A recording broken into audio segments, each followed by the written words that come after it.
Hello guys, welcome back to my channel. അപ്പോൾ ഇന്ന് നമ്മൾ വീണ്ടും നടക്കാൻ ഇറങ്ങുകയാണ് കേട്ടോ. അപ്പോൾ എല്ലാവരും സുഖമായിട്ടിരിക്കുന്നു, ഞാനും ഇവിടെ സുഖമായിട്ടിരിക്കുന്നു. പിന്നെ ഇന്ന് നമ്മൾ വീണ്ടും എൻ്റെ റോഡിൻ്റെ മുൻവശത്ത് കൂടിയാണ് നടക്കുന്നത്. പക്ഷേ ഇന്ന് ചെറിയ ചെറിയ നല്ല കാഴ്ചകളൊക്കെ എനിക്ക് എടുക്കാൻ പറ്റി. അപ്പോൾ അതും കൂടി നിങ്ങളായിട്ട് ഷെയർ ചെയ്യാം എന്ന് വിചാരിച്ചു. അപ്പോൾ ലെറ്റ്സ് ഗോ.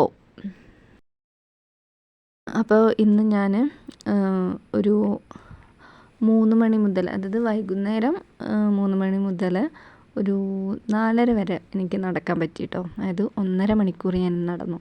കുറേ ദിവസത്തിന് ശേഷമാണ് ഇത്ര ടൈമിൽ നടക്കാൻ പറ്റണത്. സാധാരണ ഞാനൊരു 3/4 മണിക്കൂറൊക്കെയാണ് നടക്കാറുള്ളത്. ഇന്ന് എന്താണെന്നറിയില്ല, ഇന്ന് എനിക്ക് കുറച്ചും കൂടി ഒരു എനർജി ഉണ്ടായിരുന്നു നടക്കാനായിട്ട്. അപ്പം ഞാൻ കണ്ടിന്യൂസ് ആയിട്ട് ഒരു റോഡ് സെലക്ട് ചെയ്തിട്ട് അങ്ങനെ നടക്കുകയാണ് കേട്ടോ. അപ്പോൾ പോകുന്ന വഴിക്ക് എന്താ പറയുക, നമ്മൾ പണ്ടൊക്കെ കണ്ടിട്ടുണ്ടായിരുന്ന ഒരു ഇലയിൽ ഉണ്ടാവണ ഒരു പുഴു എന്ന് തന്നെ പറയാം, ഒരു ഇൻസെക്റ്റാണ് സംഭവം. ഞാൻ കയ്യിലെടുത്ത് നോക്കി, അപ്പോൾ അത് നല്ല മിനുസുണ്ടായിരുന്നുണ്ട്. ഭയങ്കര വെൽവെറ്റ് പോലെയൊക്കെ ആയിട്ടുള്ള ഒരു സ്കിന്നുള്ള ഒരു പുഴു. അപ്പം ഞാനതിനെ കയ്യിലെടുത്ത് നോക്കി. പിന്നെ സംഭവം എൻ്റെ കയ്യിൽ നിന്ന് വീണു കേട്ടോ. പിന്നെ ഞാനതിനെ സേഫായി എടുത്തിട്ട് ഒരു പുല്ലിൻ്റെ ഉള്ളിലേക്ക് ഇട്ടു. അപ്പോൾ അത് ഒരു കാഴ്ചയാണ്.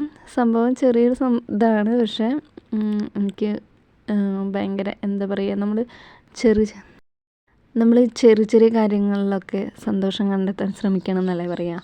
അപ്പം ഞാൻ ഇതേപോലെ മുന്നോട്ട് നടന്നുകൊണ്ടിരിക്കുകയാണ് കേട്ടോ. അപ്പോൾ അതുപോലെ തന്നെ പണ്ട് നമ്മൾ സ്കൂളിലൊക്കെ പോണ സമയത്ത് ചെറുപ്പത്തിൽ ഈ ഇലകളിലൊക്കെ എന്താ പറയുക, ഒരു തരം എന്താ പറയുക, വണ്ടാണെന്ന് പറയാൻ പറ്റില്ല, ഞങ്ങളതിന് ചില്ലാമ എന്നാണ് പറഞ്ഞിട്ട് ഉണ്ടായിരുന്നത്. അപ്പോൾ നിങ്ങളെന്തായിരുന്നു അതിന് പറയുക, നിങ്ങൾക്കിത് അറിയൂ എന്നുണ്ടെന്നുണ്ടെങ്കിൽ നിങ്ങളതൊന്ന് കമൻറ്റ് ചെയ്യണം കേട്ടോ. ഇതിൻ്റെ എന്താ പറയുക, അതിൻ്റെ ഒരു സ്കിന്ന് അല്ല, ഒരു ചിറക് എന്ന് പറയുക, അതിൻ്റെ ചിറക് എന്താ പറയുക, ഒരു വെറൈറ്റി ഡിസൈനൊക്കെ ഉള്ള സംഭവമാണ്. ആർട്ടൊക്കെ ചെയ്ത പോലെ എന്താ പറയുക, നല്ല ഭംഗിയാണ് അത് കാണാൻ. പണ്ടൊക്കെ അത് കയ്യിൽ കിട്ടിക്കഴിഞ്ഞാൽ നമുക്ക് എന്താ പറയുക, അത് വലിയൊരു എന്തോ ഒരു സംഭവമായിരുന്നു എന്നാണ് അന്നൊക്കെ വിചാരിച്ചിരുന്നത്. അപ്പോൾ അതാ ഞാൻ നടന്ന് ഒരു വാട്ടർഫാളിൻ്റെ അടുത്ത് എത്തിയിട്ടുണ്ട് കേട്ടോ. വീട്ടിൽ നിന്ന് ഏകദേശം ഒരു 3/4 മണിക്കൂറോളം ഇങ്ങോട്ട് നടക്കാനുണ്ട്. അപ്പോൾ ഇന്ന് എന്തായാലും നടക്കാൻ ഇറങ്ങിയപ്പോൾ ഈ ഒരു വാട്ടർഫാളും കൂടി കാണിക്കാമെന്ന് വിചാരിച്ചു. അപ്പോൾ കുറച്ച് നേരം ഞാൻ അവിടെ നിന്നതിന് ശേഷം തിരിച്ചു പോരുകയാണ്. അപ്പോൾ ഇന്ന് ഒരുപാട് കാഴ്ചകൾ എനിക്ക് കാണാൻ പറ്റി.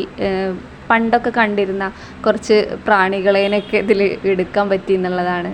പിന്നെ അതുപോലെ തന്നെ വാട്ടർഫാൾ, ഇത് നമ്മുടെ നാട്ടിൽ തന്നെയാണ് ഉള്ളത്. ഇതിൻ്റെ പേരാണ് അയ്യപ്പൻ ചോല എന്നാണ് കേട്ടോ ഞങ്ങൾ ഈ ഒരു വാട്ടർഫാളിനെ വിളിക്കുന്നത്.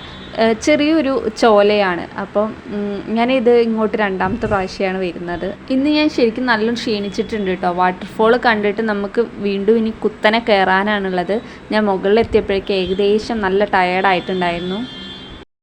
അപ്പോൾ ഇന്ന് ഏകദേശം ഒരു 1.5 മണിക്കൂർ എനിക്ക് നടക്കാൻ ടൈം കിട്ടി എന്നുള്ളതാണ്. അപ്പോൾ നിങ്ങൾ ഇതുപോലെ തന്നെ ടൈം കിട്ടുമ്പോഴൊക്കെ നടക്കാൻ ശ്രമിക്കുക. അപ്പോൾ ഇന്നത്തെ വ്ളോഗ് ഇത്രയേ ഉള്ളൂ. നെക്സ്റ്റ് വ്ളോഗിൽ കാണാം. ടാറ്റാ, ബൈ.